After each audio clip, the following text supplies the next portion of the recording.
I think that starts to move. And then we begin to see the economy rebound. We have people that now are not talking about fear, but they're saying, we may make it. A few more months to see if it's going to work. Or, I got a return call on my job application this time. I think the attitude starts to change. Pretty soon we're Americans again with opportunity. I think that goes a long way. The whole idea of victimization, Republicans and Democrats alike can't continue that. And finding our support by victimizing this group of people.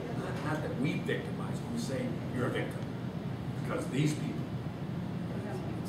Do it. We have different viewpoints, yes, but let's work it together here. You have the opportunity. So, on the issue of the health care, we start next term with a majority of Republicans or a majority made up of a good number of Republicans and some scared Democrats. And we don't fund the portions of the health care bill that will be attempted to be implemented. We just don't give the budget to the president to sign on those issues. Basically, if you're not funded, you can't implement it. So you start that way. And then in the meantime, you take parts of my bill, or anybody's bill, but the principles of true health care reform.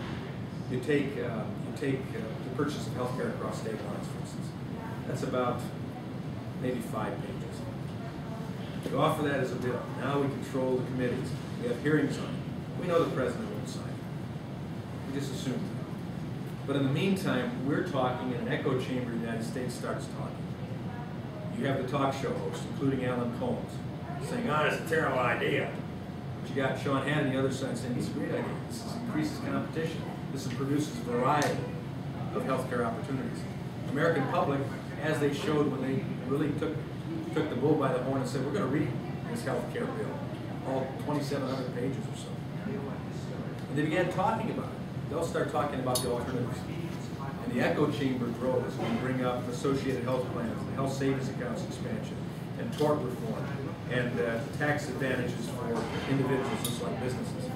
All of a sudden, American people are speaking to the issues, and the public officials are hearing Americans talk about it. And now they know they're not kept in the dark. How do they say it? What goes on in politics just like growing mushrooms? Keep people in the dark, pile on a bunch of manure. That doesn't happen when you have an echo chamber of people that know now that, hey, Walberg introduced a bill that allows us to purchase health care across state lines. What do you think about that? We start to debate it. And we get at the president's desk. He vetoes it. We talk more about it. We say this is a bad reason for veto. We can do all of that. I think that starts to give us hope.